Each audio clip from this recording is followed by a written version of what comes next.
dipersembahkan oleh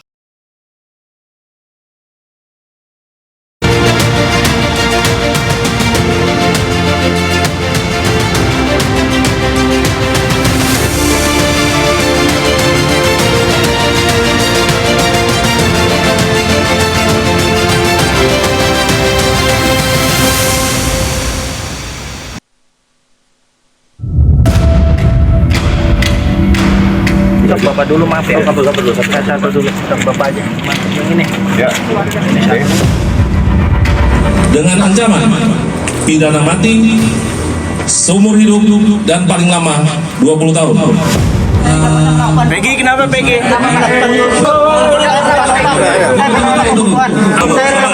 Tunggu, sabar. Kenapa ganti identitas? Kenapa ganti roaming katanya? Apa saya itu? Apa yang bisa meyakinkan bahwa Anda tidak benar-benar membunuh Eki dan juga sampai kenal dia? Tidak kenal sama sekali. Saat tanggal 27 Anda di mana pada saat kejadian? Di apa? Di apa? Saya di apa? Anda tidak ada di rumah? Tidak ada. Apakah saudara kenal sama orang ini? Ya, saya mengenalinya, cuman saya tidak tahu namanya. Itu sih begitu salah sasaran, salah tangkap. Ya salah tangkap. Bisa dijelaskan apa yang Bapak yakin salah tangkap? Yakin itu saya kerjanya bareng. Sebelumnya Bapak tidak tahu, masih menganggap bahwa Peggy ini merupakan ponakan dari ayahnya itu tersebut? Ya, tidak tahu. Dari Peggy sendiri terlibat atau ikut geng motor? Tidak, Sama sekali? sama sekali tidak. Yakin? Siapa yang paling bertanggung jawab atas kematian Vina dan Eki kalau 2 DPO itu dihilangkan? Saya atas nama Peggy Setiawan itu sedikit pun saya tidak ada sangkut pautnya sedikit pun.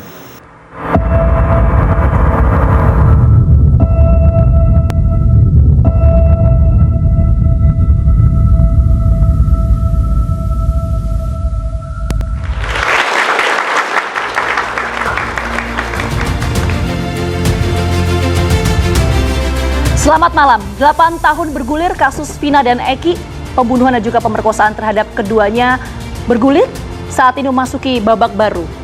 Polisi menetapkan Peggy Setiawan alias Peron sebagai tersangka dalam kasus pembunuhan Vina dan Eki di Cirebon, Jawa Barat. Pasca penetapan Peggy Setiawan alias Peron sebagai tersangka, banyak sekali pemirsa dinamika yang terjadi. Misalnya, perubahan DPO yang awalnya 3 DPO menjadi 1 DPO. Dan yang masih menjadi pertanyaan publik sampai saat ini, apa sebetulnya motif pembunuhan terhadap Vina dan Eki di Cirebon, Jawa Barat? Poin itu yang akan kami bahas dalam catatan demokrasi malam hari ini bersama saya Gina Vita. Tapi saya tidak sendiri, kita juga ditemani oleh teman-teman mahasiswa. Kita akan sapa terlebih dahulu dari Institut Bisnis dan Informatika dari kampus Kuikian Gi. Dan ada teman-teman mahasiswa juga dari Fakultas Hukum Universitas Indonesia. Dan tentunya kita juga akan membahas lebih lanjut mengenai tema ini bersama dengan sejumlah narasumber. Ini kita sebutnya pakarnya pakar ya. Kita sapa terlebih dahulu. Di sini ada Bang Johnson Panjaitan selaku praktisi hukum. Boleh tepuk tangannya? Malam. Selamat malam. Sekalian cek audionya. Kemudian ada penasihat ahli Kapolri Irjen Pol Purnawirawan Arianto Sutadi. Selamat malam. Selamat malam. Pak Arianto. Kemudian di sebelah Pak Arianto ada Bang Rasman Arif Nasution selaku praktisi hukum. Assalamualaikum warahmatullahi wabarakatuh. Waalaikumsalam warahmatullahi wabarakatuh. Kursi kosong ini nanti akan diisi oleh pengacara dari Peggy, Mbak Yanti Sugianti, tapi kita masih menunggu kehadiran dari yang bersangkutan. Tapi kita sapa terlebih dahulu yang sudah terhubung bersama kami melalui sambungan Zoom. Ini ada Kapolda Jawa Barat periode 2016 hingga 2017, ada Pak Anton Carlian. Selamat malam Pak Anton. Selamat malam. Selamat malam. Oke, terima kasih atas kehadirannya. Dan juga ada bersama kami Suharsono. Ini merupakan rekan dari Peggy Setiawan alias Peron. Selamat malam, Pak Suharsono. Selamat malam. Ya, selamat malam. Selamat malam, terima kasih semuanya. Ini sambil kita menunggu kehadiran dari sejumlah narasumber yang akan hadir pada malam hari ini. Kita mungkin terlebih dahulu pertama ke Suharsono. Pak Suharsono, ini biasa disebutnya bondol, betul ya Pak ya? Betul. Oke. Ini kenapa Pak Suharsono kita hadirkan pemirsa? Karena Pak Suharsono ini merupakan saksi yang menyebutkan bahwa Peggy Setiawan alias Peron tidak ada di lokasi kejadian ketika kejadian ini berlangsung pada 8 tahun silam. Itu gimana Pak ceritanya? Ceritanya saya tuh di telepon dulu tanggal 21 Agustus. Ang Bondol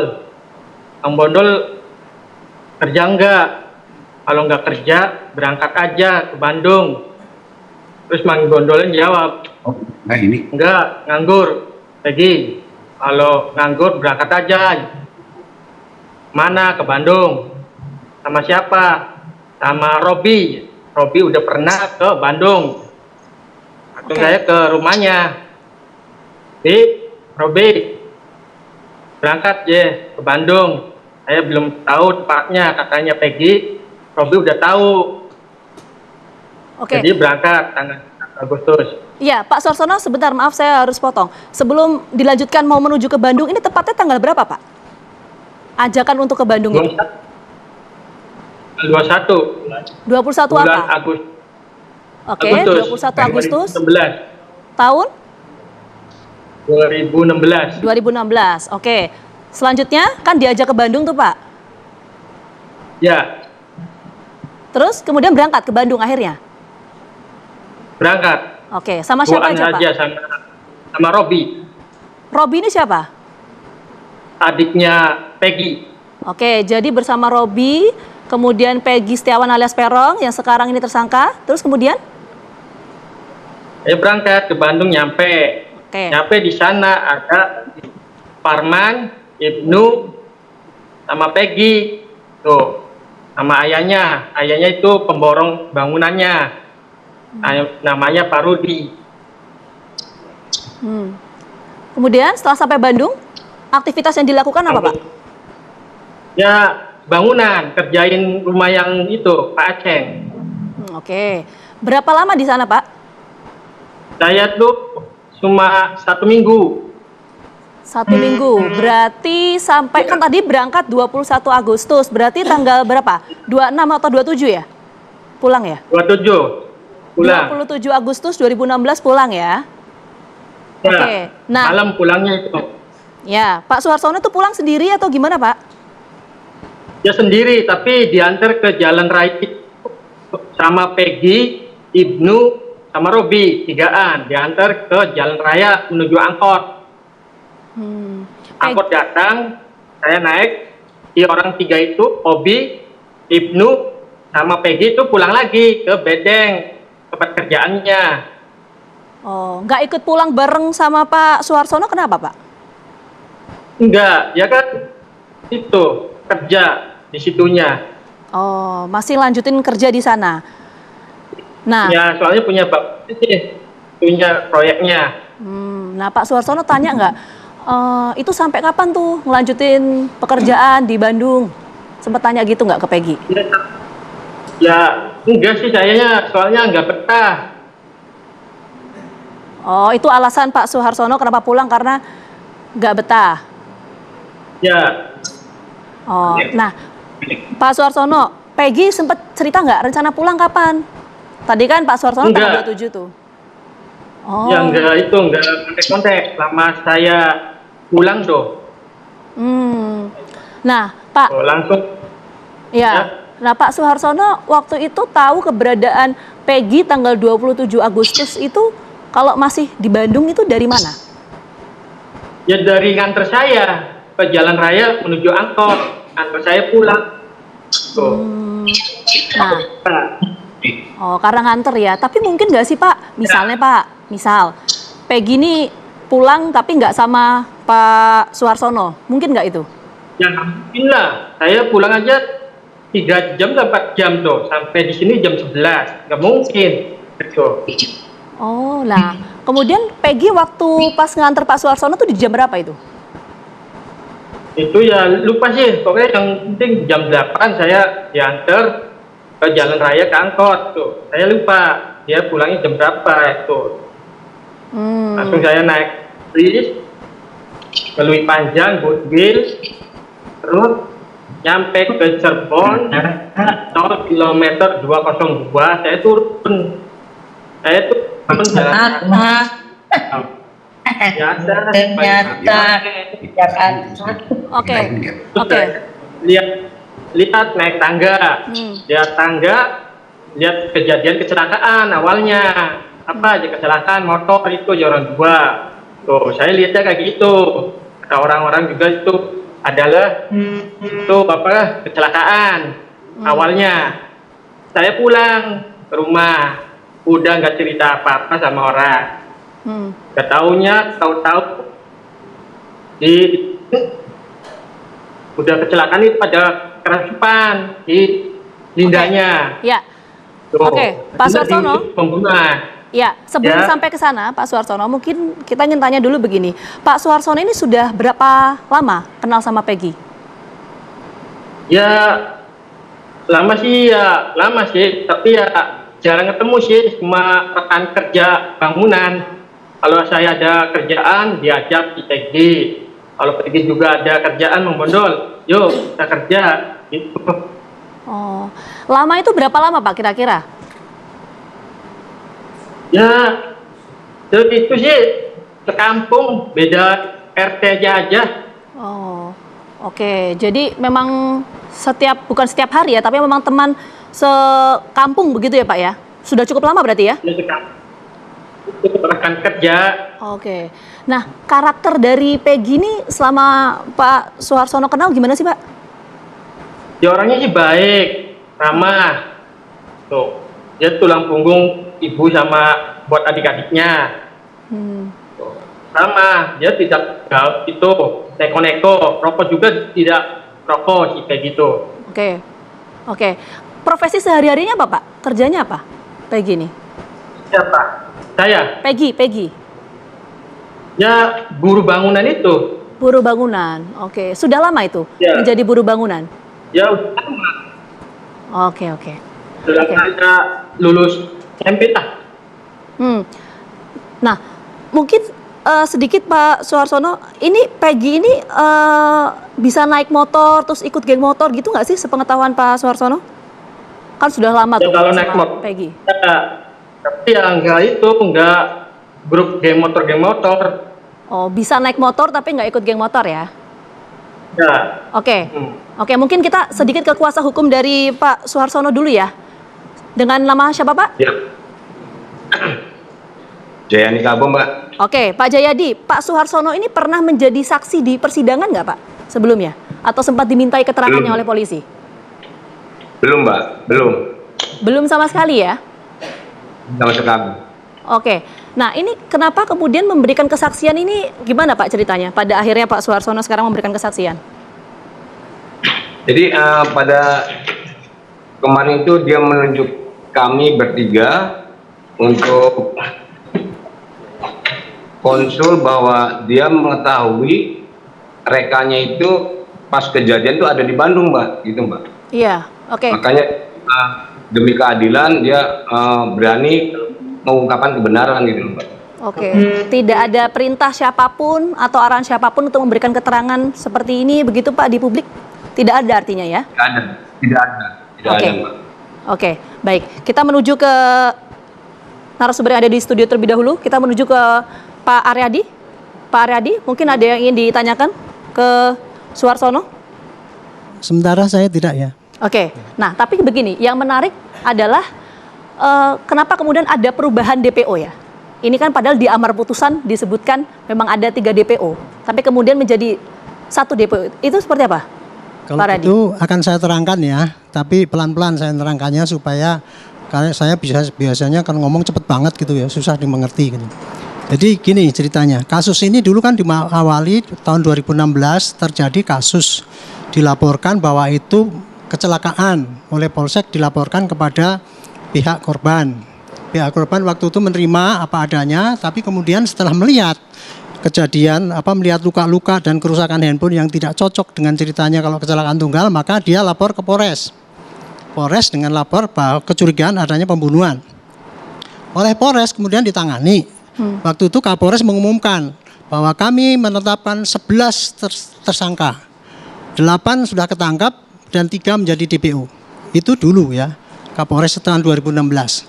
Terus kemudian kasus itu disidik oleh Polres. Disidik itu artinya polisi mencari barang bukti, kemudian keterangan saksi, korban dan semuanya diramu di dalam berkas perkara. Berkas perkaranya diserahkan kepada penuntut umum. Oke. Dan ternyata waktu itu diteliti oleh jaksa sehingga itu memenuhi syarat untuk jadi penuntutan. Kemudian diproses di sidang pengadilan sampai terakhir divonis 8 orang itu divonis dengan seumur hidup, hanya satu yang 8 tahun ya, si Tata itu. Sehingga dan kemudian dari pihak tersangka ini mengadakan upaya banding sampai akhir kasasi dan sampai inkrah sudah dipidana itu 8 orang. Dan di dalam pidana itu kabarnya ya ditulis 3 orang DPO.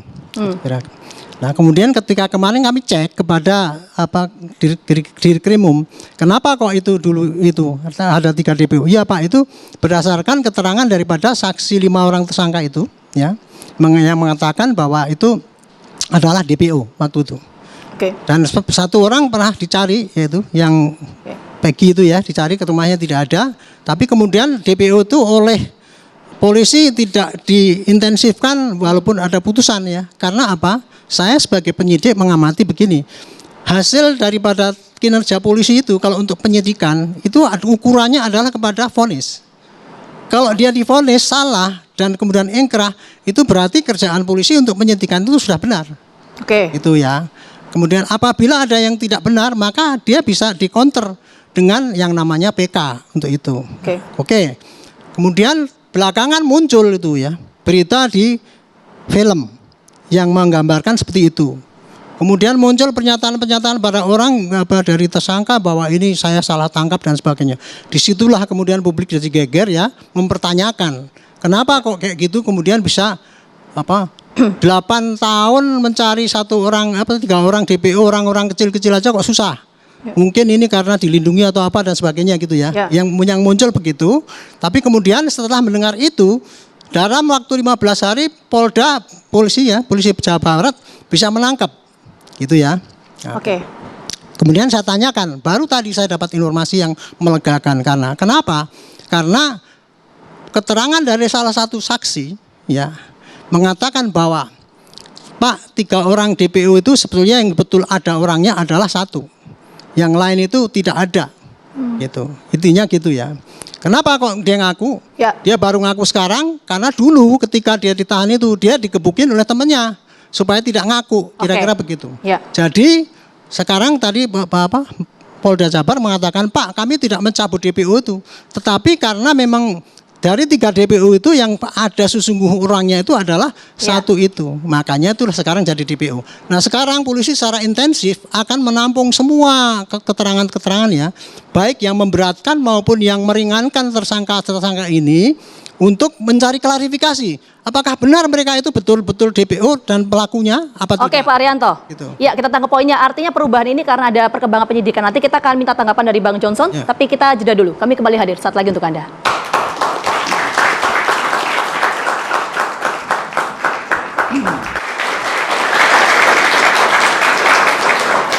Pemirsa, 2 kursi kosong ini nanti akan langsung ditempati oleh Luciana, adik kandung dari Peggy Setiawan. Nanti kita akan coba ngobrol lebih lengkap dan juga nanti akan ada pengacara dari Peggy, Yanti Sugianti. Tapi sebelum kita menuju ke keduanya, seperti janji saya tadi, kita mau ke Bang Johnson. Bang, kalau kata Pak Arianto tadi, ya wajar aja ada perubahan orang berdasarkan perkembangan penyidikan, memang begitu. Sepakat nggak sih? Saya nggak tahu ya Pak Arianto ini bicara seperti itu berdasarkan bahan pro justisia atau medsos atau film sehingga dia berpendapat seperti itu menurut saya ya, karena juga selain ada Bapak juga ada Pak Ito sebenarnya yang juga bicara. Tapi saya mau bilang beginilah ya, kita mulai pelan-pelan ya, karena tadi Pak Arianto mau bicaranya pelan-pelan, saya juga pelan-pelan deh. Ya kan, kita sekarang menerima kenyataan ini sekarang udah di 4 dunia. Karena dunia goib sama pro justisia sekarang baru aja ketemu tanggal 27. Karena ternyata dunia goib sekarang diperiksa, yaitu Linda ya. Tapi saya ntar bicara begitu. Saya sekarang bicara DPO. Jadi awal mula masalahnya itu adalah laporannya Rusdiana ya ke Polres. Ya, laporannya ini tertanggal 31 Agustus 2016. Oke, boleh ditunjukkan ke kamera? Dan mungkin? laporan itu dibuat berita acaranya Pro Justisia ini. Jadi bukan, ini dunia nyata nih. Oke, coba dunia saya nyata boleh nih. lihat nggak? Dunia nyata Boleh nih. share. Ini dunia nyata ya.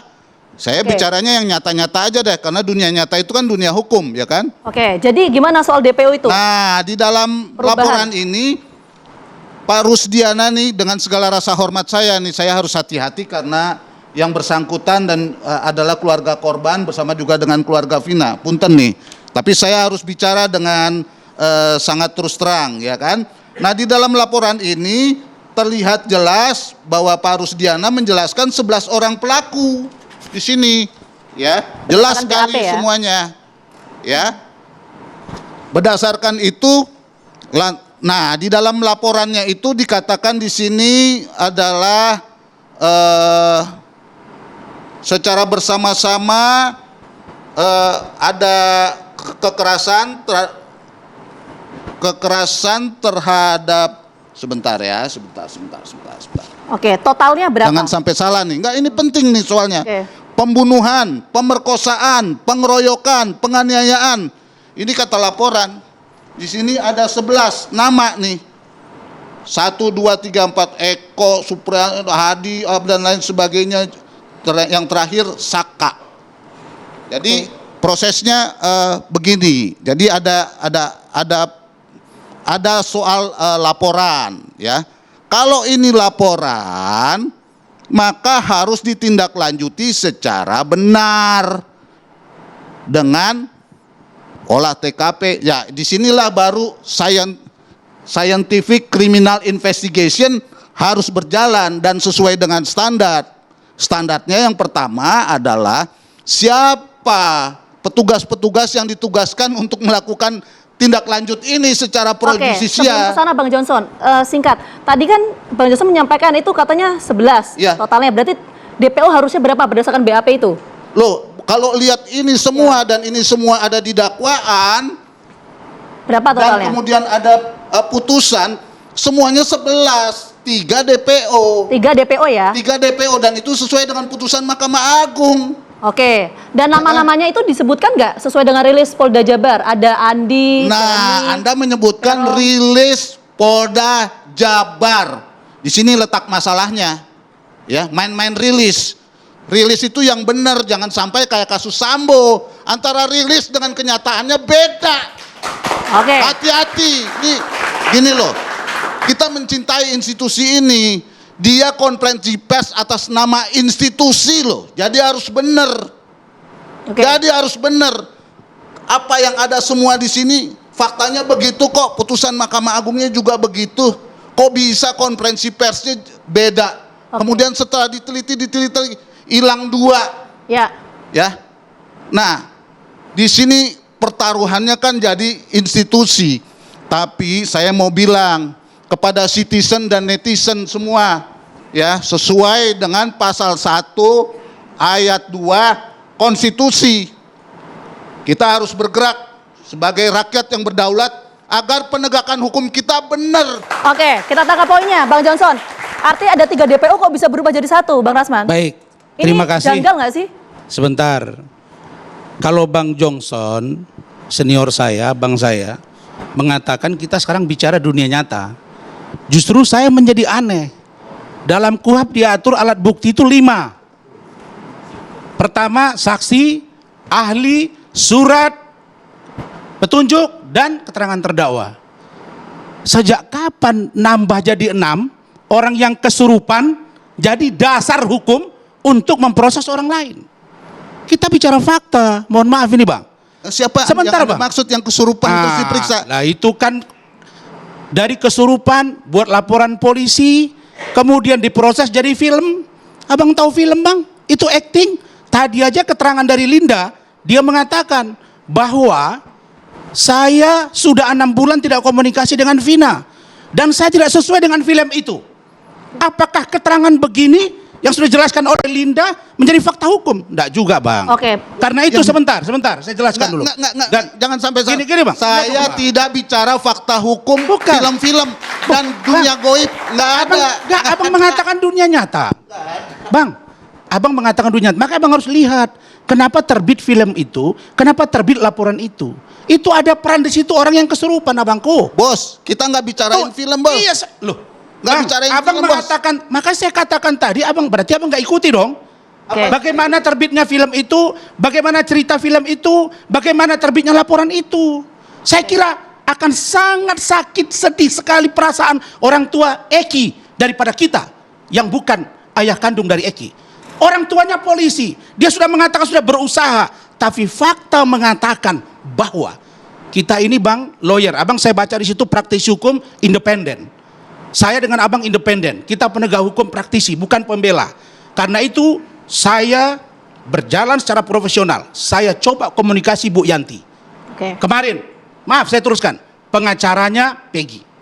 Saya tanya, Bu, Ibu benar pengacaranya? Benar. Itu Peggy tidak terlibat? Tidak. Kenapa Ibu bilang? Karena orang tuanya pembantu di rumah saya. Oke, saya tanya. Tapi saya kan tidak serta-merta menerima telan-telan. Begitu juga dengan Dirkrimum.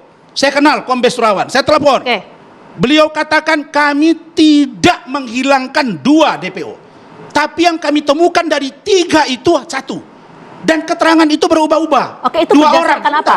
2 orang dari 8 orang yang ditangkap mengatakan pelaku ada 3. 5 orang mengatakan ada 5. Bayangin ya, sisanya mengatakan ada 3. Ini fakta, tapi sebagai orang hukum, kita tahu bahwa proses hukum itu 1, ada lidik, ada sidik. Ada pro adjudikasi. Ya kan? Ada di situ proses pemeriksaan. Ada penuntutan yang dilakukan oleh polisi, jaksa, hakim. Kalau mau saluran ini jalan, maka polisi lapor ke Propam. Oke, Bang Rasman. Jaksa ke Komisi Kejaksaan, hakim ke KY. Ya, ini yang sebentar. Jangan dibelok-belok, Ya, sebentar. ini masalah hukum. Masalah hukum. Ya, masalah hukum sebentar. Karena saya tidak mau. Baru hari ini ada juru bicara. Saya orang yang bukan Bang, bukan. Ada juru bicara Bang, lain saya kenal ini, kenal ini. Wah, hebat sekali ya Pak Rasman ini ya. Saya netral di sini, Bang. Hebat sekali Anda. Bang, saya netral di sini harus mendengar 2 belah pihak. Tidak boleh abang berpihak. Kelihatannya Anda mendengarkan semua pihak, ya kan? Film ini terus bicara di sini seolah-olah Anda yang adalah orang yang merasa tersakiti oleh polisi, tapi saya melakukan jalur yang benar, Bang. Saya tidak puas, saya lapor kepada Propam. Yang lebih sakit adalah orang yang tidak salah dinyatakan bersalah. Dari mana abang katakan, Bang? Dari mana abang katakan dia tidak bersalah menjadi bersalah? Kapan ada putusannya, Bang? Abang orang hukum. Kapan orang yang tidak bersalah diputus bersalah? Siapa itu? Loh, itulah yang sekarang ini sedang kita proses. Kan belum ada proses hukumnya, kenapa abang bilang bersalah? Loh. Gini. Ini kan ada yang namanya proses penyidikan, ada penuntutan, Bang Rasman, ada Bang Johnson. ponis. Bang Rasman, sebentar gini. Tadi belum terjawab pertanyaan saya. Tadi Anda menyampaikan bahwa betul itu ada perubahan DPO berdasarkan apa? Biar diskusi komprehensif juga. Berdasarkan analisa pemeriksaan yang konkret oleh penyidik, oleh Polda Jawa Barat. Pemeriksaan terhadap siapa? Saksi atau gimana? Data yang mereka punya. Oke, Bang Johnson. Jago sekali, lebih hebat dari Polda. Saya tanya Dirkrimumnya. Wah, hebat. Jenderal. Bang, wah. Gimana abangku ini, Bang? Hebat sekali Anda, seolah-olah apa yang Anda tanyakan ke diri itu yang paling benar. Bos. Bukan paling benar. Bang, saya tidak katakan benar, Bang. Saya katakan saya telepon Yanti. Saya telepon juga Dir. Saya harus tanya dua-dua dong, Bang. Tapi dalam konstruksi hukum saya takut, Bang.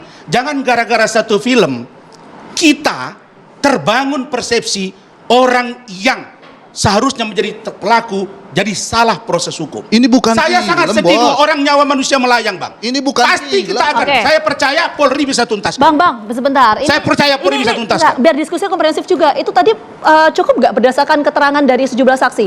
Tadi ada perubahan DPO menurut Anda? Gini loh. Yang dibahas. Begini loh. Jangan kemana-mana. Jangan konferensi pers dijadikan dasar. Saya ingat betul, bapak-bapak jenderal-jenderal ini selalu bicara. Kita bicara apa yang dinyatakan di persidangan, jangan konferensi pers. Film, dukun dunia goib, janganlah.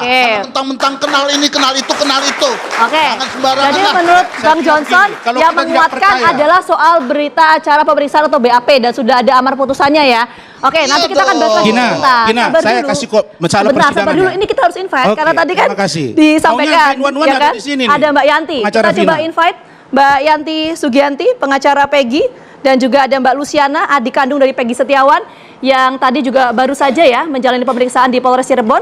Kami persilakan untuk bergabung bersama kami. Oh iya, Bu Peggy. Iya, boleh. Mungkin duduk di sini, Mbak. Oke, silakan Mbak Yanti, Mbak Luciana. Sekali lagi kami ucapkan terima kasih atas kesempatannya, Mbak Yanti. Terima kasih banyak sudah hadir. Kami persilahkan. Halo, Mbak. Ya, ini Mbak Luciana. Ini adalah adik kandung dari Peggy Setiawan. Nanti kita akan coba tanyakan apa saja yang didalami oleh pihak kepolisian ketika meminta keterangan dari Mbak Luciana. Terima kasih banyak sekali lagi sudah hadir. Boleh kita minta tepuk tangannya sekali lagi? Oke, kita mungkin sebelum jeda sedikit Pak Arianto, tadi yang disampaikan oleh Bang Johnson ada berita acara pemeriksaan yang tertulis di sana bahwa ada 3 DPO kok. Bahkan amar putusan, singkat sebelum kita jeda. Ya saya kan tidak meneliti semua ya. Yang saya ikuti ini semua hanya keterangan-keterangan dari yang saya konteks ya. Tetapi saya langsung kepada Dirkrim Umumnya. Makanya ceritanya seperti yang saya sampaikan itu tadi gitu. Alasan-alasan kenapa kok jadi 3 DPO kemudian kok cuma tinggal 1 ya. Dia hanya penegasannya, Pak, kami tidak menyebut DPO, Pak. Tidak. Tetapi kenapa kok kemudian ini 3 jadi 1? Karena keterangan itu berubah-ubah. Gitu. Dan kemudian yang disebut yang terakhir ini keterangan daripada seorang saksi yang sekarang di bawah perlindungan itu baru mau ngaku bahwa sebetulnya Pak dari 3 itu yang ada orangnya itu cuma 1. Oke. Itu. Berdasarkan apa itu, Pak? Itu keterangan daripada ini saksi yang sekarang di bawah perlindungan apa? Oke. Oleh itu. Karena cuma 1 yang ada dan ternyata dicek ya cuma 1 di lapangan kan. Ya. Yang 2 dibilang itu nggak ada di lapangan. Ya sampai sekarang nggak ketemu. Itulah bunyinya ya. Tapi kemudian gini, ini Pak 1 ini Pak akan kita dalami betul-betul dan kita akan serius dan kita akan menanganinya supaya semua orang tahu lah bahwa ini diproses secara scientific crime investigation dan apa dan sebagainya. Makanya pada orang yang keberatan silakan menyampaikan kesaksian. Pada orang yang ingin menjebloskan dia jadi narapidana terutama dari pihak korban ya, silahkan menyampaikan alibi ataupun lain yang kira-kira bisa mengantar dia ke persidangan. Itu aja. Jadi di sini polisi tidak ada masalah berat bagi kalau di mata saya ya. Mereka dulu sudah selesai tuntas dan sekarang perkara baru ini. Kemudian kita periksa. Kalau ada kesalahan silakan lapor tadi ke Propam lah, kalau salah tangkap misalkan dianiaya dan sebagainya. Kalau salah prosedur pra-peradilan lah gitu. Jadi sekarang hukum yang dicapai, jangan pakai media ngomong-ngomong bahwa ini salah tangkap, salah ini. Kasihan rakyat. Kasihan rakyat yang terkooptasi oleh berita-berita. Artinya Pak Arianto menyampaikan bahwa perubahan DPO itu berdasarkan keterangan dari sejumlah saksi. Nanti kita akan coba dalami, termasuk saya akan juga mengajak berbincang bersama dengan Mbak Luciana, ini adik kandung dari Peggy Setiawan. Tapi kami jeda dulu. Catatan Demokrasi kembali hadir saat lagi untuk Anda. Ya, pemirsa, kita sudah bersama dengan Luciana. Ini merupakan adik kandung dari Peggy Setiawan alias Peron. Betul ya, boleh dipakai mic, Mbak? Betul. Ya, ini terima kasih sekali lagi karena Mbak Lucy dan juga Mbak Yanti ini baru saja tadi diperiksa ya Mbak ya di Polres Cirebon. Jam berapa tadi berangkat dari Cirebon ke sini? Jam 6-an. Jam 6. Ya. Oke, terima kasih banyak sudah meluangkan waktunya ini. Pasti capek sekali. Pemeriksaan tadi berapa lama? Sekitar 4 jam. Iya, 4 jaman. Sekitar 4 jaman. Itu ditanya apa aja, Mbak Lucy? Pertama tuh ditanya kayak kenal nggak sama Vina, terus saya jawab tidak. Kalau sama Eki tidak. Terus kayak diliatin apa namanya? Terpidana. Ya, terpidana 8 orang itu. Terus saya jawab tidak kenal sama sekali sama salah satu orang itu. Terus apa sih? Iya, ditanya ada di mana saat itu Peggy Setiawan. Nah, saya ngomong Peggy ada di Bandung saat kejadian itu. Terus ya, coba tapi begini Mbak Lucy, nggak apa, ini kan kita cerita aja ya Mbak ya. Peggy Setiawan tuh namanya biasanya di rumah dipanggil apa? Biasanya nama diledekan di rumah itu Pegot, bukan Pegot. Perong. Oke. Nah, nama Robi tuh? Robi itu adiknya. Adiknya Peggy. Iya. Oh, jadi memang aslinya namanya Peggy? Iya, asli nama Peggy. Oke, terus kan tadi Mbak Luciana juga cerita, katanya waktu kejadian Peggy ini ada di Bandung. Nah, itu boleh cerita Mbak, gimana ceritanya itu? Itu ceritanya gue tahu detail ya, karena saya kan masih SD juga, kelas 6 SD lah kayak gitu. Terus tiba-tiba tuh polisi datang. Nah itu tuh nggak ngomong pasti ada apanya. Polisi tuh teriak-teriak, Peggy punya utang sekian juta, terus Peggy membunuh orang, Peggy hutang nyawa ini itu.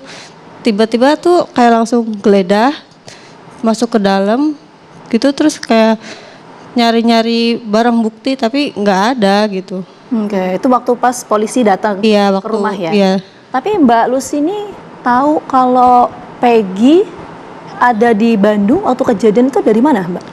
Karena kan suka pamit sama keluarga kalau mau ke Bandung. Oh, waktu itu sempat pamit? Pamit. Ngomongnya apa waktu itu? Kerja di Bandung. Oh, kerja di Bandung? Iya. Sama siapa aja ke Bandung, cerita nggak? Cerita. Oke, sama siapa waktu itu Mbak?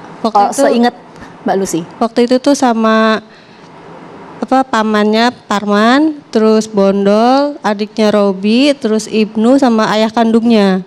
Oke. Itu tanggal berapa itu Mbak? Seingat Mbak Lucy? Ke situnya kurang tahu ya, saya masih kecil juga soalnya. Oke, jadi nggak ingat ya? Iya, nggak ingat. Nah, Peggy pulang ke rumah lama nggak itu Mbak? Berapa lama tuh di Bandung waktu itu? Di Bandung tuh lumayan lama sih. Berapa? Jadi pulang tuh kalau proyeknya selesai aja pulang gitu. Kalau belum selesai ya belum pulang. Begitu. Oke, ada waktu misalnya di Bandung tuh semingguan atau kira-kira aja lebih dari seminggu gitu ada? Mungkin Mbak Yanti boleh dibantu? Iya. Jadi waktu pas di Bandung itu berapa lama? Peggy itu berangkat ke Bandung pada tanggal 13 Juli 2016 dan dia selesai mengerjakan pekerjaan rumahnya Ko Aceng itu bulan Desember 2016. Iya.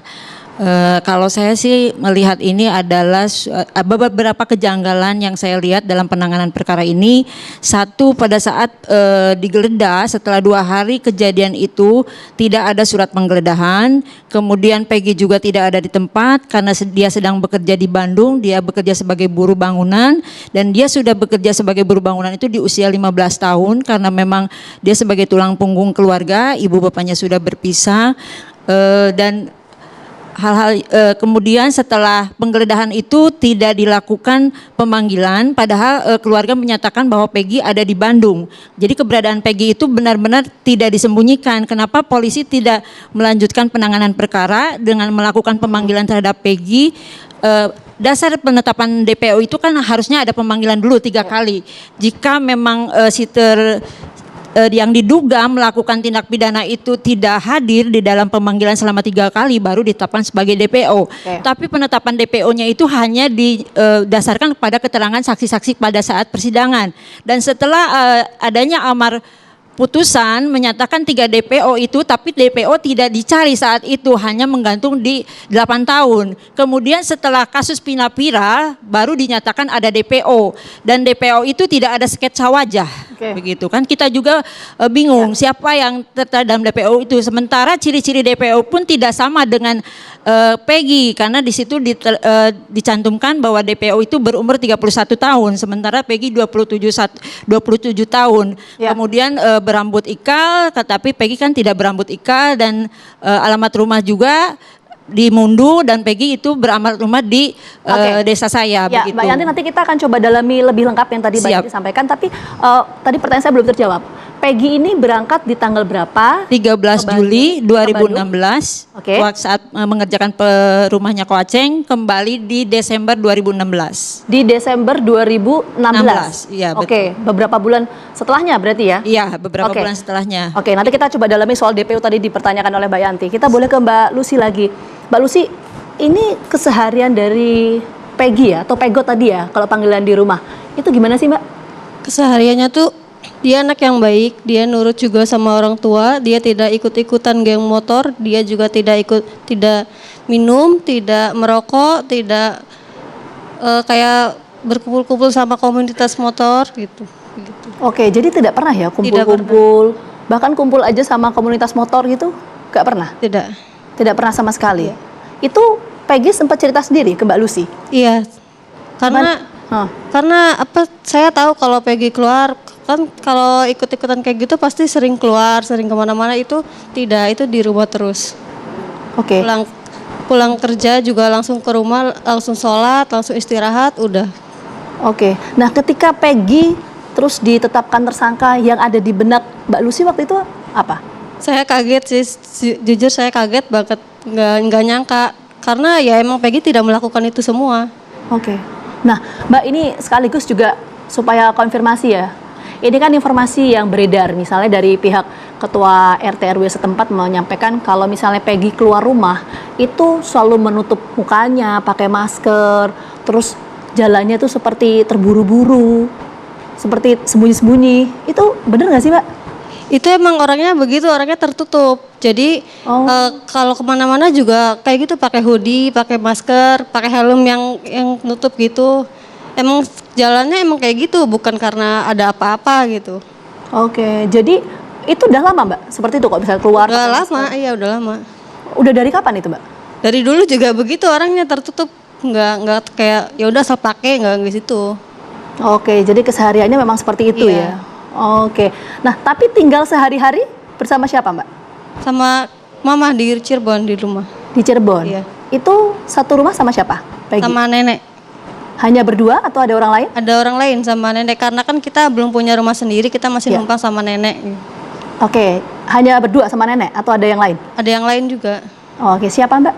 Ada saya, adik saya, kakak saya yang adiknya Peggy, ada mama saya, ada kakek, ada nenek. Oke gitu, oke. Nah, Mbak, sempat cerita nggak Peggy nih? Misalnya, tadi kan Mbak Lucy sempat cerita ya, ditanyain sama polisi soal ada 8 terpidana itu kenal apa enggak gitu. Itu Peggy sempat bercerita nggak kenal apa enggak sama orang itu? Itunya kurang tahu, kurang jelas ya, karena saya kan belum ngerti banget. Oh, belum ngerti banget ya. Tapi pernah main ke rumah nggak? Kurang tahu juga. Kurang tahu juga ya. Kalau informasi misalnya dari keluarga, misalnya dari siapa, orang tua, sempet tanya nggak atau kenal nggak? Ini kan sempat beredar tuh, Mbak, ya, wajah dari 8 terpidana itu ya. Nah, orang tua responnya gimana? Atau keluarga lah? Kurang tahu sih, nggak cerita sih. Oh, tapi sempet tanya, Mbak Lucy? Nggak. Oh, oke, nggak sempet tanya itu ya. Oke, Mbak, tapi ini kan jadi pertanyaan juga ya. Soalnya beredar itu informasi bahwa Peggy ini menggunakan nama samaran namanya Robi. Nah, itu tuh bener nggak, Mbak? Itu nggak benar, karena kan di sana kerja sama adiknya. Nah, di sana tuh emang dipanggilnya Robi, nama gaulnya gitulah. Nah, apa sih, kan bapak di sana kan punya istri lagi. Di sana tuh jadi bapak kenalin Peggy tuh sebagai Robi karena takut ketahuan istri mudanya, begitu. Oke, oh itu pernyataan ya dari pihak keluarga seperti itu ya. Oke, kita mau menuju ke Mbak Yanti lagi, mungkin Mbak Yanti. Tadi kan Mbak Yanti sempat mempertanyakan ya, Mbak ya, soal perubahan DPO itu tadi ya. Iya. Nah, itu gimana itu, Mbak? Banyak kejanggalan kan di dalam penanganan perkara ini. Setelah amar putusan, dalam amar putusan itu DPO itu ada 3 orang. Tapi tiba-tiba pada saat rilis itu hanya 1 DPO, 2 DPO itu dihilangkan. Kalau memang 2 DPO dihilangkan atau dianggap fiktif, artinya Peggy pun fiktif, bahwa mungkin ini bisa dikatakan bahwa tidak ada pembunuhan seperti itu, atau mungkin hanya kecelakaan tunggal karena pertengkaran antara 2 geng motor pada malam itu, yaitu Ekstasi sama Moonraker, mungkin terjadi kejar-kejaran, akhirnya terjadi kecelakaan tunggal. Mungkin saja dengan dihilangkannya 2 DPO ini bisa-bisa Peggy pun memang tidak ada gitu, seperti itu kalau tanggapan dari. Oke, itu yang dipertanyakan Pak Arianto, bisa jadi itu bahwa Peggy ini ya bisa aja fiktif karena berdasarkan amar putusan aja. Itu kan analisis ya, analisis seorang lawyer itu berandai-andai gitu, apa yang diharapkan gitu, tidak berdasarkan fakta yang ada kan. Sedangkan keterangan daripada Dirkrimum itu berdasarkan keterangan yang dia tampung semua itu ya. Menurut saya kalau saya seorang lawyer ya Bu ya, itu kalau ada kejanggalan yang kena pada kliennya itu, dia bisa komplain, dia bisa menentang. Komplainnya lewat hukum yang berlaku. Kalau sekarang ini ya, ini masih dalam proses penyidikan untuk DPO ini ya. Kok DPO-nya tadinya 3 jadi 2. Peradilan aja sampaikan pada hakim. Kenapa kok jadi ini? Gitu. Terus kemudian apalagi itu salah tangkap. Oh itu apa? Kalau misalkan diperiksa nggak pakai didampingi atau digebukin dan sebagainya, laporkan ke Propam, laporkan ke Komnas HAM supaya diawasi gitu. Jadi itu tadi kan cuma analisis dia ya. Oke. Saya sampaikan bahwa DPO 3 dari 1 itu sudah diterangkan tadi kok. Oke. Karena dicabut sehingga dan kemudian dikatakan bahwa yang 2 itu fiktif. Oke. Yang ada cuma ini dan memang ketika dicari-cari yang ada ditambah bukti-bukti tambahan yang lain, yang ada ya cuma yang ini, yang lain tidak dikejar lagi. Kan gitu ya. Oke. Tapi polisi bilang tidak mencabut. Karena memang orang itu tidak ada. Oke, Pak Arianto berarti meyakini bahwa Peggy ini nggak mungkin fiktif ya Pak ya? Kalau saya sih karena ditambah dengan bukti-bukti yang ada, sepanjang itu polisinya jujur ya pasti polisinya keyakinannya bahwa itu ada dan sekarang sudah dibuktikan kok ada fotokopi KTP, fotokopi motor dan sebagainya. Nah inilah bukti-bukti tidak hanya satu yang menyatakan bahwa Peggy itu ada, kan keterangan saksi tadi ini Peggy ada, sudah didatangi ke rumahnya, kemudian tambah bukti-bukti tambahan, tambah lagi tadi yang Pak siapa tuh yang ngomongnya bahwa dia bisa menyerangkan dan sebagainya. Jadi bukti-bukti itu sudah ada lebih daripada satu dan polisi yakin itu jadi tersangka. Oke, baik, bukti-bukti jadi sudah ada, gitu. sudah ada. Saya kembali lagi ya, saya sampaikan dulu ya. Kalau ada keberatan dengan salah tindak itu tolong di counter aja dengan laporan pra peradilan ataupun ke Propam gitu. Kita tangkap poinnya Pak Arianto. Ya, silakan. gitu. Apakah memang putusan pengadilan yang sudah ingkrah itu bisa berubah, bisa dirubah? Kalau misalnya 3 DPO dalam amar putusan itu adalah 3 DPO, kemudian dirubah oleh pihak kepolisian menjadi 1 DPO, berarti kan tidak menghormati putusan pengadilan yang sudah ingkrah. Dengan tiba-tiba putusan pengadilan bisa dirubah seperti itu. Apakah memang dibolehkan merubah putusan pengadilan? Kalau memang putusan pengadilan bisa berubah, berarti semua terdakwa-terdakwa yang sebelumnya itu pun tidak ada karena memang putusan pengadilan berubah dengan secepat itu dalam satu waktu. Itu tidak ada relevansinya dengan putusan pengadilan itu bisa dirubah apa tidak ya gitu. Penetapan daripada DPO itu menurut pengamatan saya bukan termasuk dalam upaya paksa. DPO itu hanya menyatakan bahwa polisi butuh untuk mendapatkan orang itu sehingga dapat bantuan dari masyarakat sehingga kita bisa menangkapnya itu. Kalau ibu nggak terima dengan itu ya silahkan digugat aja di pra peradilan. Kalau memang hakim menyatakan itu salah ya pasti polisi disalahkan nanti. Tapi nggak ada kaitannya tadi itu penetapan DPO harus sama dengan putusan pengadilan. Bagi saya sih putusan pengadilan harus dikerjakan kan gitu kan. Betul, tetapi polisi kan sebagai penyidik ya, ketika dibikin DPO dulu yang 2016 tadi berdasarkan dari keterangan dari saksi dan saksi itu menyatakan dan kemudian kesaksian saksi itu dicabut, otomatis kan buktinya kurang. Penyidik nggak akan meneruskan itu kan gitu. Dan jadi kenyataannya yang 2 orang itu tidak ada sekarang yang ada 1. Oke lah sekarang yang 1 ini dalamnya aja monitor terus kalau memang itu salah. Tolong dikoreksi. Oke. Polisi. Jadi penyidikan berdasarkan sesuatu putusan yang sudah inkrah atau ditetapkan berdasarkan kekuatan hukum yang tetap itu nggak masalah ya, nggak berdasarkan itu ya Pak? Kalau untuk DPO menurut saya nggak masalah. Oke, nggak masalah. Nanti kita coba bahas. Yang mencari bukti yang kuat, Mbak. Ya. Yang cukup gitu. Ya, singkat.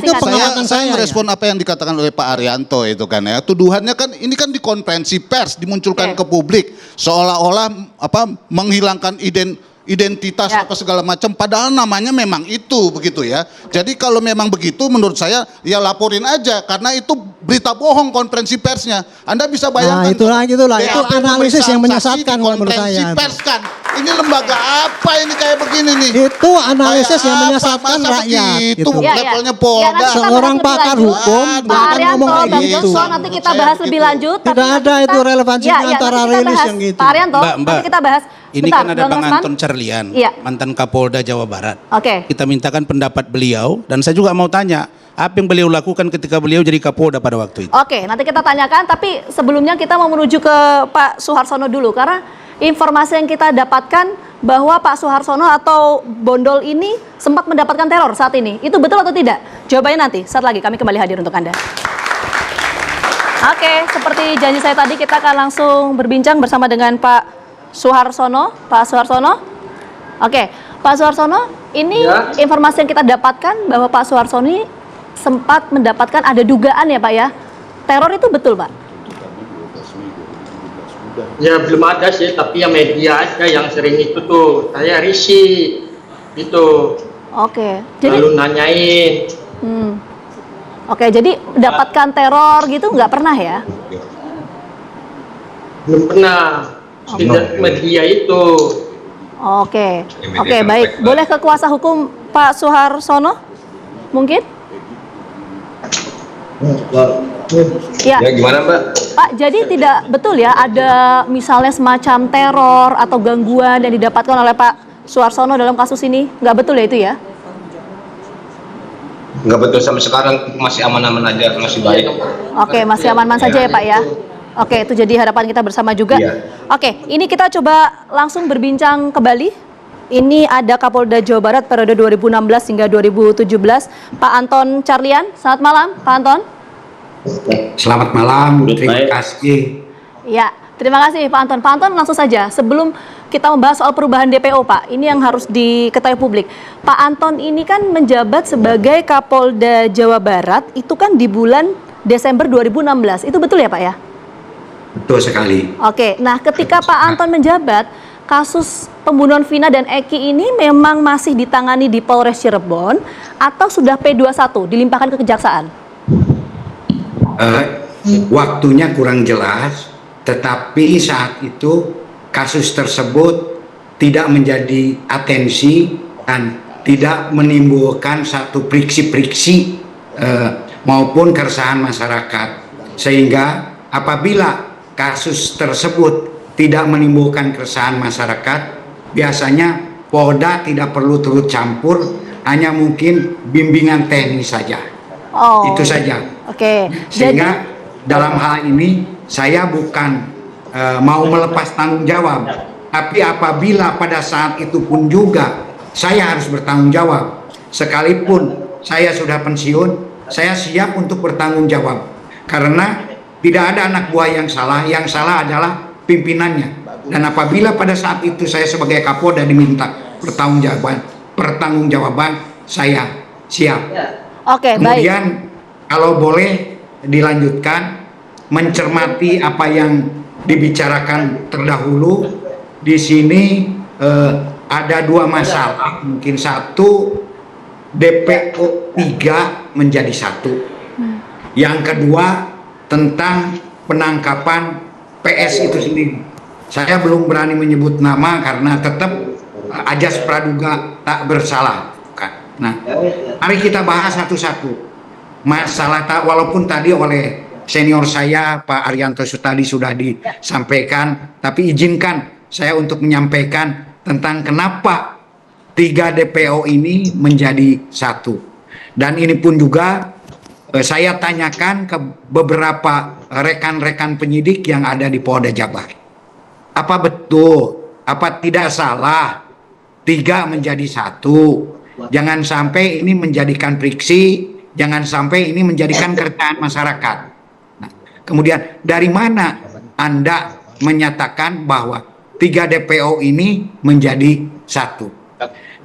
Sementara tadi kita ketahui bahwa di dalam keputusan pengadilan adalah 3. Nah, di dalam hal ini mereka menyatakan, mohon maaf Pak, memang untuk saat ini keterangan-keterangan dari saksi-saksi maupun keterangan daripada para tersangka terdahulu tidak menunjukkan signifikan ke arah DPO yang ada.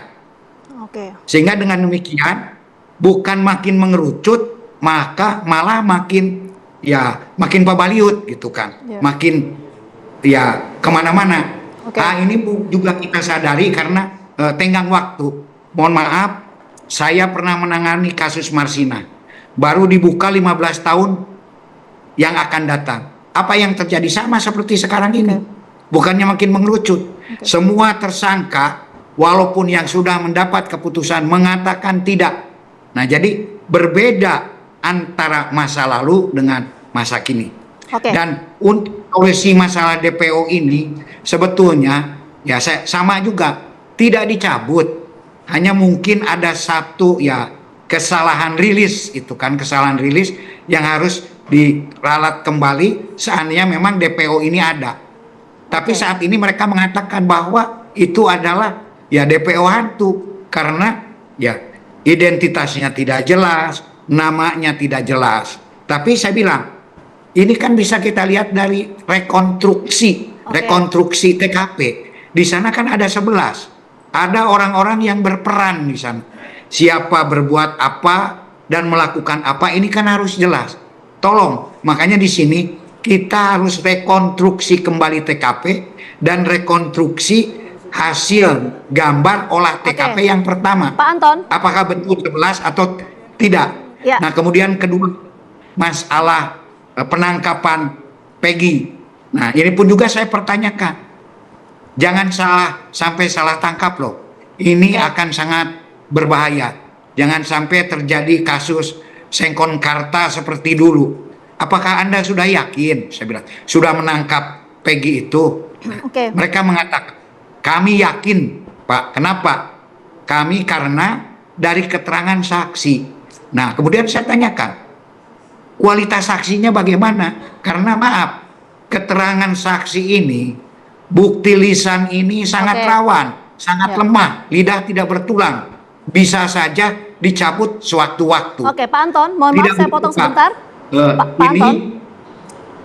Ini adalah kenapa Peggy bisa kita tangkap, karena adanya kesamaan-kesamaan yang signifikan. Oke, Pak Anton. Kesamaan yang signifikan itu sendiri apa saja?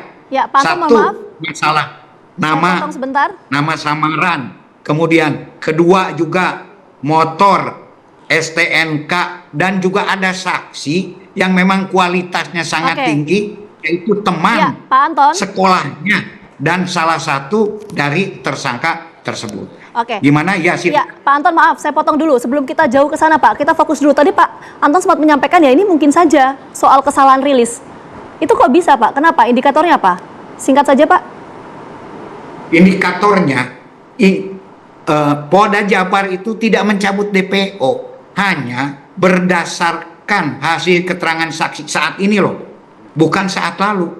Tidak menunjukkan pada identitas-identitas DPO yang disebutkan. Jadi ketika ditanyakan, kalau Dani ini bentuknya bagaimana, sketsanya bagaimana, karena mereka pun juga mungkin tidak jelas, sehingga tidak ada foto, tidak ada sketsa. Karena tidak jelas. Nah, dari hasil sementara itu, Polda Jabar menyimpulkan bahwa hanya satu DPO, tapi itu tidak mutlak. Nanti tergantung perkembangan penyidikan. Bisa saja bahkan mungkin lebih daripada itu. Jadi tidak mutlak dan tidak menggugurkan hasil keputusan pengadilan. Soal kesalahan rilis itu coba ditanggapi Bang Johnson. Ya, ini yang bicara mantan Humas Mabes soalnya, jadi kita harus hormat. Yang pertama, punten nih, Jenderal. Ini di dakwaannya ini 16 Januari 2017. Jadi Jenderal sudah Kapolda. Tuntutannya yang satu lagi nih, ini pembacaan tuntutan. Tadi itu dakwaan. Ini tuntutannya itu sudah 12 Mei 2017, Jenderal. Jadi ini Jenderal sudah Kapolda pada saat itu. Jadi menurut saya memang seharusnya ini dievaluasi, ya, terutama dari mulai pelaporan yang menangani itu timnya, ya kan. Terus kemudian Kasubditnya, Kasubagnya, kemudian Kasatnya, di Reskrimnya, ya, sampai menurut saya setuju karena ini gentle sekali nih Jenderal saya ini, ya kan, pimpinannya itu juga dievaluasi. Dan saya kira Kapolri yang ini harus melakukan, karena ini pernah terjadi pada saat peristiwa Sambo, supaya ini tidak, dan ini bukan hanya urusan polisi, tapi juga ada urusan kejaksaan dan ada urusan pengadilan, karena nanti Peggy juga kan akan maju juga ke kejaksaan, akan maju juga ke pengadilan. Jadi kalau ini tidak dievaluasi, masa mau jadi peradilan sesat atau proses penegakan hukum yang sesat? Janganlah. Tadi soal potensi kesalahan rilis. Saya komentar nggak? Ya, sedikit soal potensi kesalahan rilis, bagaimana, Bang Johnson, singkat sebelum kita ke Bang Rasman? Iya, saya soal kesalahan rilis. Tadi kan disampaikan Pak Anton. Lah itu kan berarti berita bohong. Saya siap sebentar. Karena ini humas begitu lama ini. Ilmunya udah sangat tinggi. Masa kesalahan rilis itu dilakukan atas nama institusi. Menurut saya harus ditindak dan dievaluasi nih. Kayak begini jangan terulang lagi nih. Silakan Bang Rasman. Begini, saya kira Pak Jenderal Anton Carlyan menjelaskan tadi bahwa beliau 2016 di kasus itu memang Kapolda. Beliau nggak bilang nggak Kapolda. Dan dia bertanggung jawab. Itu jelas tadi, clear itu Bang. Nah lalu Kalau masalah rilis dan tidak rilis itu menjelaskan ke publik. Ini sudah susah nih Bang. Tidak ditangkap 8 tahun DPO salah, setelah ditangkap juga salah, terus apa yang benar? Bos, rilis itu harus Tunggu dulu. benar, jangan berita Iya. bohong, Bos. Membenar. Jangan diulangi lagi kayak kasus Bang, Sambo, gini, Bang. Bos. Jangan Dosa Bang. institusi kita, Saya mau Bos. tanya, Bang Johnson, abang ini sebagai lawyer pihak keluarga yang korban atau abang sebagai praktisi hukum yang netral seperti saya? Loh, Anda nggak netral tadi ngundang-undang kelompok gimana lain sih untuk Bang? tunggu di Begini sini. Bang, Ini abang tidak boleh menjustifikasi Saya untuk nggak menguji, menjustifikasi Bang, fakta kok. untuk menguji penjelasan Peggy. Itu kan keterangan dari Lucy tadi ya. Saya lihat dengan terang benderang wawancara live dari yang mengontrakkan rumah kepada Peggy. Namanya berubah-ubah. Apa itu kurang jelas? Diperiksa juga Bang. Bos, nasihat Tunggu dari para dulu. ahli Kapolri Bang, sebaiknya itu dia Bang, katakan di sebentar, Bang. peradilan. Jangan Bang. konferensi pers Bang. karena rusak Bang, institusinya. Aku tanya abang, apa salahnya konversi pers Bang? Rusak institusinya Dari mana abang kalau bilang ternyata rusak? salah, kalau Gimana, ternyata Abang? salah, Bang. Bos, kalau Pres, salah. Bang, begini abangku. Untuk proses penegakan hukum salurannya sudah ada. Saya hanya minta, saya ini juga banyak yang sedih karena tindakan polisi. Maksudnya Tapi polisi saya fair play. Maksudnya polisi Sebentar, Bang. dilaporkan IT Saya berita sampaikan, bohong gitu. saya sudah sampaikan kepada Mbak Yanti. Bang, dengar dulu Bang. Mbak Yanti saya telepon, benar kan Mbak? Bahwa kita siap bantu. Dan kalau kasus Peggy ini maju, saya siap bantu untuk mengawal bahwa ini akan real selesai sampai pengadilan. Apakah ini benar pelaku atau tidak? Tapi kalau ternyata hanya satu, jangan paksa jadi 3. Karena penjelasannya berubah-ubah, lidah tidak bertulang. Jangan ujuk-ujuk suruh orang dihukum, dievaluasi. Tunggu dulu Bang. Kita ini mencari kebenaran. Sekarang proses sidik. Dan sudah diproses. Lalu dijelaskan kepada publik. Makanya saya juga heran, ada pengacara Vina, dia pergi ke TKP. Terus pergi ke Komnas HAM. Katanya 911. Katanya Hotman Paris. Loh, kok Anda tidak tahu saluran? Sebentar, salurannya ada Propam, ada KY, ada Komisi Kejaksaan. Ini 3 kaitan. Jangan polisi dong yang terus diserang. Itu maksud saya. Saya siap berdiri tegak untuk bagaimana Peggy mencari kebenaran dia. Nanti saya kasih kesempatan yang sama. Sebentar. Dengan Pak Johnson. Mbak Yanti dulu. Kita kasih kesempatan yang sama Pak Rianto. Kami persilakan. Silakan Menghilangkan 2 DPO pada saat press release itu membuat semua masyarakat bingung. Mbak Yanti. Karena alasannya tidak ada alasan yuridis Mbak yang Yanti. dinyatakan Mbak oleh Yanti, kita Polda. sama-sama Seharusnya berhukum. Poldanya memberikan Mbak Yanti, alasan saya secara jawab Mbak yuridis. Yanti ya. Tidak ada menghilangkan 2 DPO. Setelah dipelajari, didalami, dievaluasi oleh penyidik, maka mereka menemukan hanya 1 yang DPO. Perkara itu salah rilis kata Pak Anton Carlian, itu biar pimpinan yang menilai.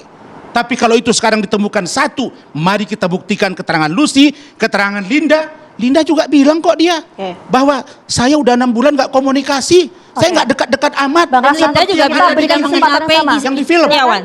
Linda juga bilang tidak mengenal Peggy Setiawan pada saat BAP tadi malam. Nah, pertanyaan saya, Berarti kan memang Bu Yanti, Peggy Setiawan itu. Nah, dari Yanti Tidak. saja sudah berubah-ubah. Saya nggak mau 2 nyawa manusia yang melayang ini sia-sia. Tapi saya tidak mau juga dengan sebuah film kita salah menilai dan peradaban hukum. Tapi saya juga tidak mau Peggy terjadi menjadi nyawa yang misteri melayang. Bang Rasman, Itu yang dari sebentar. Karena perbuatan Gantian, yang tidak silakan. dia lakukan. Saya pun sebagai kuasa hukum tidak mau Peggy menjadi nyawa yang Bentar, melayang Bang dengan Rasman. perbuatan yang tidak pernah dia lakukan. Kalau ini, siap. Iya, silakan Mbak Yanti. Dilanjutkan dulu. Saya tidak mau Peggy pun nyawanya melayang seperti kata Bang Rasman tadi, yang 2 DPO itu jangan sampai nyawanya melayang. Saya pun sebagai kuasa hukum Peggy tidak mau nyawa Peggy melayang hanya karena tuduhan yang tidak dia lakukan. Saat itu Peggy tidak ada di tempat dan Peggy sedang berada di Bandung, bekerja sebagai buruh. Seharusnya itu dilakukan pemanggilan karena memang keluarga tidak menyembunyikan Peggy dan menyatakan Peggy ada di Bandung. Kenapa ke pihak kepolisian tidak melakukan pemanggilan terhadap Peggy? Untuk menetapkan DPO itu kan harus ada pemanggilan dulu dasarnya. 3 kali dia mangkir atau dia tidak hadir baru ditetapkan DPO. Saya sebagai kuasa hukum Peggy dan juga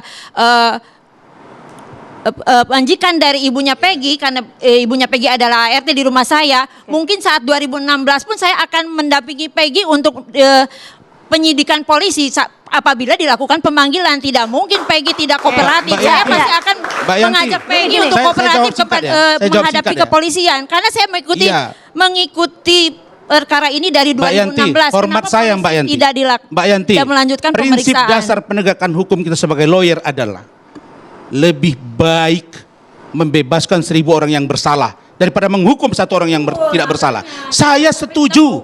Mari kita bantu Peggy, tapi jangan kita menjustifikasi bahwa ada kesalahtangkapan di situ. Sehingga berproses keliru. Gini. Ini sebenarnya permasalahannya adalah 3 DPO tadi saya lihat tuh di berita acara pemeriksaan yang dibawa Bang Johnson, itu ada 3 nama yang sempat ini sesuai dengan rilis yang disampaikan oleh Polda Jawa Barat. Apakah artinya perlu dilakukan audit penyidikan yang baru dan juga audit penyidikan yang lama? Nanti kita bahas ya. Kami kembali hadir saat lagi untuk Anda.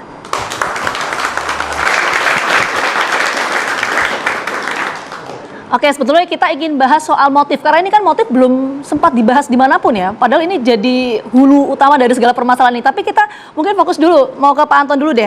Pak Anton, ini kan tadi saya melihat sendiri Pak, berita acara pemeriksaan atau BAP yang dibawa oleh Bang Johnson. Dan juga kalau kita melihat di persidangan, ini amar putusan yang sudah dinyatakan ingkrah dan juga berkekuatan hukum tetap, itu ada 3 DPO di sana Pak. Nah, artinya Pak, apakah perlu dilakukan audit ulang penyidikan yang lama atau seperti apa menurut Pak Anton? Saya kira memang untuk transparansi, biar masyarakat ini tidak bertanya-tanya, di sini kan menimbulkan keresahan dari masyarakat, keresahan dari korban, keresahan dari tersangka. Kita perlu ada satu gelar perkara khusus, dan juga bila perlu audit penyidikan. Apakah memang terjadi suatu kekeliruan atau tidak? Kalau terjadi suatu kekeliruan, nanti kan akan diumumkan. Tapi kalau memang clear and clean penyidikan tersebut, nah nanti pun juga kan bisa diumumkan. Seperti tadi masalah DPO, mohon maaf, kita mungkin boleh melakukan satu kesalahan, tapi tidak boleh melakukan kebohongan. Polda Jabar di dalam hal ini bisa saja rilisnya mungkin harusnya hanya baru 1 DPO, tapi tidak menghilangkan DPO lain. Tetapi untuk saat ini dia tidak bohong, karena memang pernyataan dari saksi-saksi hari ini menyatakan hanya tertuju signifikan pada 1 tersangka itu. Dan kembali kepada audit penyidikan, audit penyidikan ini kalau berdasarkan Juknis itu biasanya yang dikedepankan itu Irwasus. Jadi Irwasus jadi dari yang 5 ya bagian 5. Jadi di dalam hal ini Irwasus bisa dikedepankan. Tetapi nanti bisa yang diikuti dengan yang lain-lainnya. Komponas ikut, kemudian juga Propam juga bisa ikut untuk artinya, audit. Ya, perlu ada audit ulang penyidikan itu ya Pak Anton ya. Kita tangkap poinnya. Langsung saja ke Bang Rasman. Iya, saya pikir apa yang disampaikan Pak Anton. Dilakukan audit? Iya, saya kira perlu. Hanya saja kita menghadapi kendala penyidik yang lalu. Ini kan cerita 8 tahun yang lalu. Makanya saya katakan, apakah yang penyidik yang lalu sudah diperiksa enggak? Kalau itu jaluran Propam misalnya, tapi yang melapor ke Propam juga belum ada. Harusnya laporkan dong ke Propam penyidik pada waktu itu ini. Ini kok komisi pergi ke Komnas HAM? Nggak nyambung menurut saya. Nah jadi saya hanya ingin meluruskan Mbak.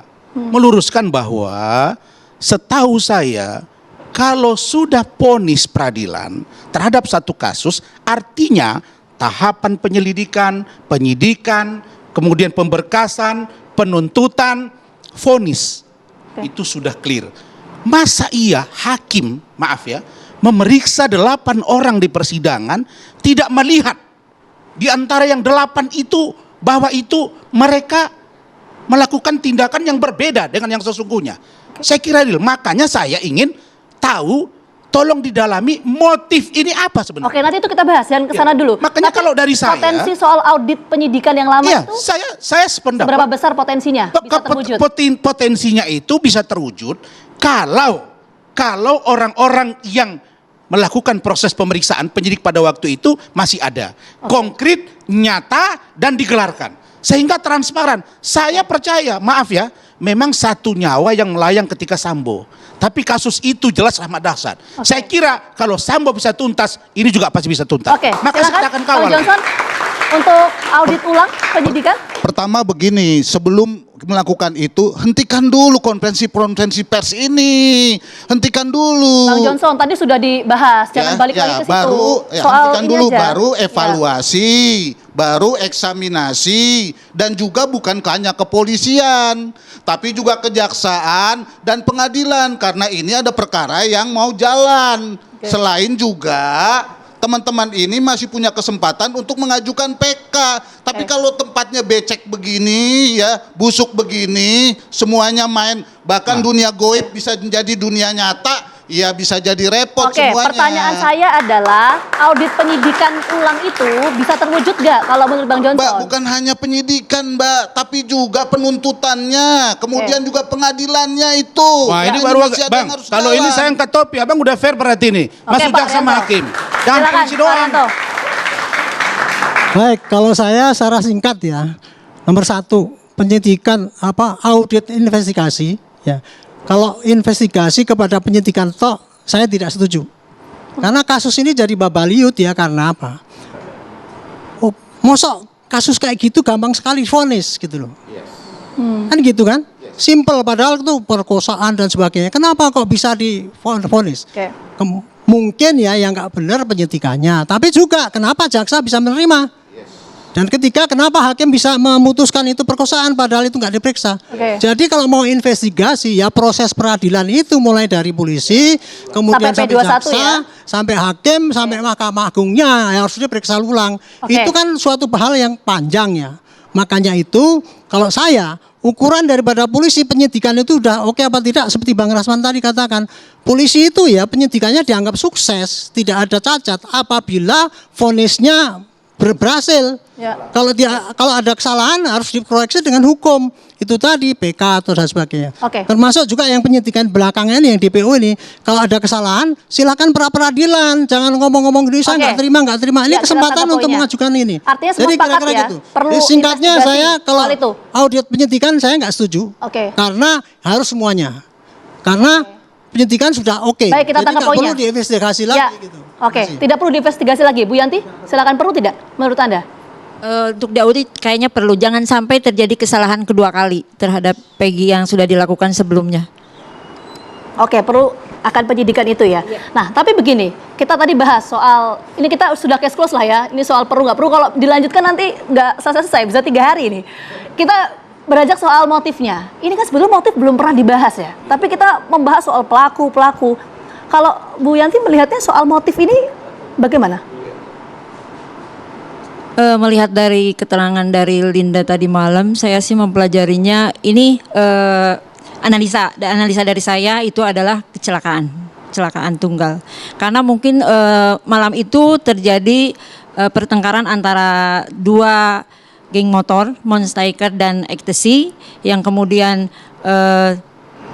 Linda dan temannya itu dikejar oleh rombongan geng motor, kemudian Linda beloknya ke kiri, saya tahu posisi di sana, kemudian Eki dan Pina itu ke kanan ke atas jembatan layang, dan akhirnya di sana dia menabrak trotoar, kemudian jatuh, dan teman-teman yang mengejar itu meninggalkan kedua mayat itu di sana.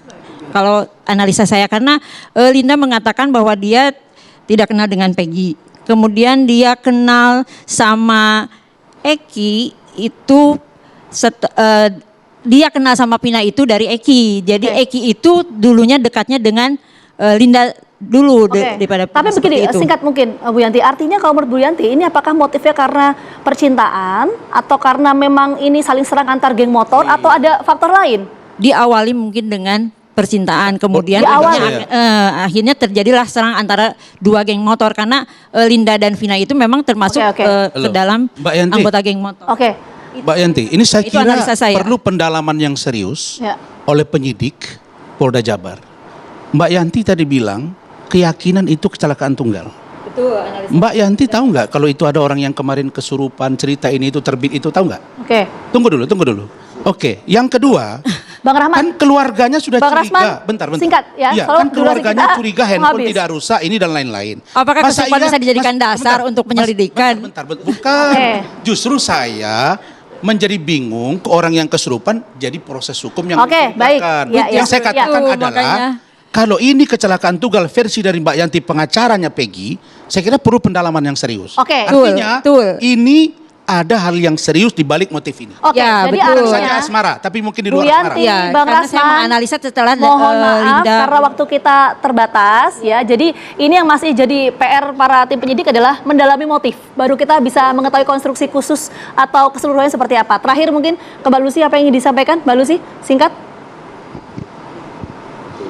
Saya cuma mau bebaskan kakak saya karena kakak saya tidak bersalah sama sekali. Kakak saya tidak ikut-ikutan geng motor itu. Udah. Oke, baik. Terima kasih banyak. Kita harapkan kasus ini bisa terang benderang dan juga memberikan keadilan bagi seluruh pihak. Sekali lagi terima kasih banyak Bang Johnson, kemudian Bu Yanti, Mbak Lucy, Pak Arianto, kemudian Bang Rasman dan juga Pak Anton atas waktunya sudah bergabung bersama kami di Catatan Demokrasi. Saya Gina Vita pamit undur diri. Selamat malam, sampai jumpa.